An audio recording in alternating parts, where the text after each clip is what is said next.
Assalamualaikum warahmatullahi wabarakatuh. Selamat pagi anak-anak. Bagaimana kabarmu? Ibu doakan semoga kalian dalam kondisi sehat walafiat. Walaupun belajar di rumah, kamu harus tetap semangat. Bagaimana untuk pembelajaran IPA hari ini? Apakah sudah siap?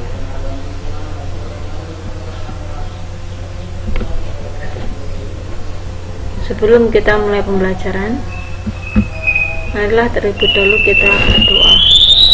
Bismillahirrahmanirrahim. Untuk pembahasan IPA minggu ini adalah masalah reproduksi tumbuhan. Materi-materi yang akan kita bahas adalah 1. Reproduksi pada tumbuhan angiosperma. 2. Reproduksi pada tumbuhan gimnosperma. 3. Reproduksi tumbuhan lumut dan tumbuhan paku. 4. Teknologi reproduksi pada tumbuhan. Ini sekarang reproduksi pada tumbuhan angiosperma. Ini reproduksinya itu ada 2 cara, yaitu pakai vegetatif maupun pakai generatif. Vegetatif pun ada 2, ada vegetatif alami dan vegetatif buatan.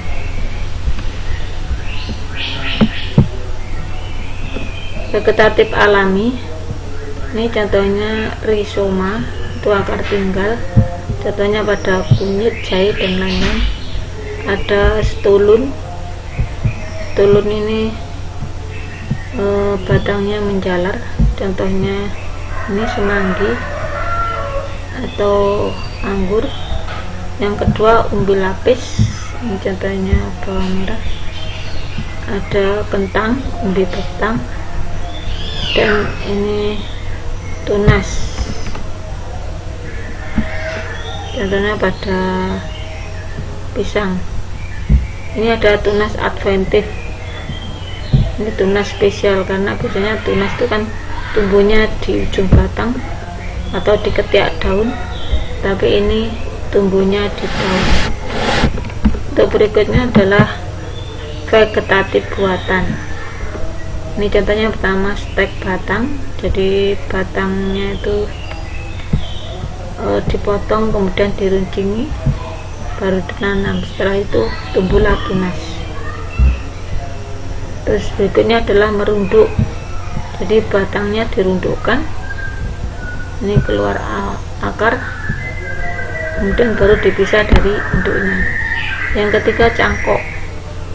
Sebelum cangkok dikelupas dulu kulitnya, setelah itu diberi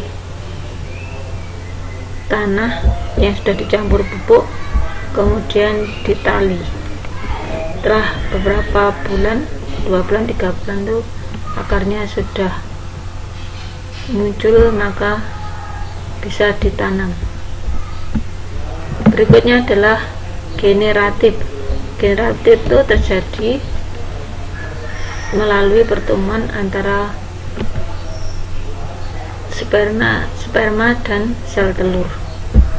Ini mekanisme pembuahan ganda pada angiosperma. Pembuahan ganda ini maksudnya yaitu nanti pada waktu pembuahan ini terbagi 2. Ada yang ketemu dengan bakal biji, ada yang ketemu dengan bakal buah. Jadi ini bulir serbuk sari itu akan membentuk buluh serbuk sari. Kemudian pada inti sel telur membelah menjadi 2, yaitu sel vegetatif dan sel generatif. Dan nanti inti sel generatif 2 ada inti sel generatif 1. Yang isi inti sel generatif 1 nanti bertemu dengan bakal biji akan menjadi calon individu baru, dan inti sel generatif 2 itu bertemu dengan inti kandung lembaga yang nanti akan menghasilkan buah. Yang kedua yaitu perkembangbiakan pada tumbuhan gimnosperma. Jadi tumbuhan gimnosperma itu memiliki alat reproduksi berupa strobilus. Otomatis strobilus ini ada yang jantan, ada yang betina. Ini penyerbukannya menggunakan angin atau dibantu dengan angin.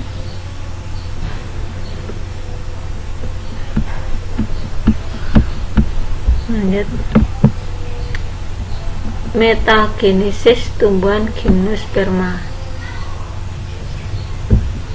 Metagenesisnya itu tumbuhan gimnosperma terbagi dua, itu strobilus jantan dan betina, yang mana akhirnya nanti dari tahap-tahap ini, tahap yang terakhir adalah adanya bulu serbuk sari, kemudian terjadi spermatozoid. Demikian juga ini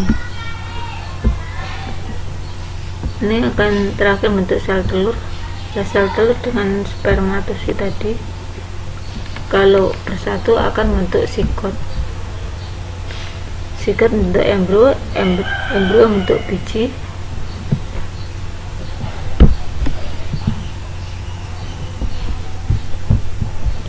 Begini, perkembangbiakan pada lumut dan tumbuhan paku. Kalau pada tumbuhan lumut maupun paku itu reproduksinya bergantian melalui suatu pergiliran keturunan yang disebut dengan metagenesis.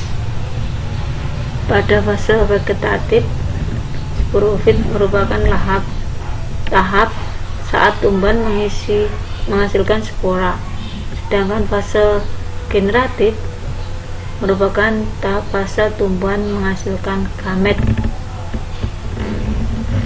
untuk keturunan berikutnya. Ini skema dari metagenesis tumbuhan lumut.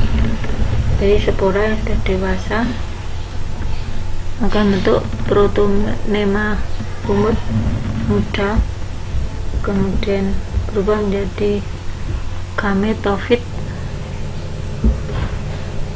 Setelah dewasa maka terbentuklah archegonium dan antherium. Archegonium untuk sel telur, antherium untuk sperma. Ini kalau ketemu akan menjadi sigot.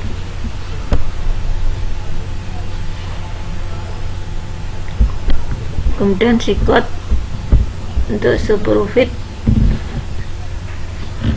dan yang terakhir bentuk sporangium. Ini bergilir ke atas lagi. Sekarang metagenesis tumbuhan paku diambil sama dengan lumut.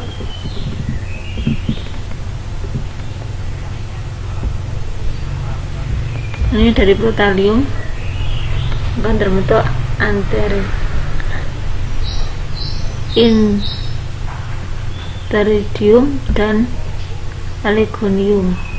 Ini membentuk spermatozoid, yang ini bentuk sel telur. Kemudian terbentuklah sigot. Setelah itu tumbuhan paku sporofit, masukkan sporofit, spongarium, dan nantinya akan tumbuh protalium. Demikian seterusnya. Yang terakhir yaitu teknologi reproduksi pada tumbuhan. Ini ada 3, ada hidroponik, vertikultural, dan kultur jaringan. Hidroponik ini adalah memanfaatkan media air, jadi penanamannya di air, sedangkan nutrisi yang dimakan atau yang oleh tumbuhan adalah nutrisi yang sudah bercampur air. Yang kedua yaitu vertikultura. Ini untuk mengatasi lahan sempit, jadi penanamannya ke atas, biasanya pakai pipa. Terus yang ketiga kultur jaringan. Ini sangat cepat sekali untuk membuat individu baru, yaitu bukan dari biji tapi dia bisa dari batang, bisa dari daun, dengan syarat medianya harus steril. Kemudian setelah tinggi baru ditanam di tanah. Saya kira untuk reproduksi tumbuhan sampai di sini. Kalau ada pertanyaan bisa di grup WA. Setelah itu juga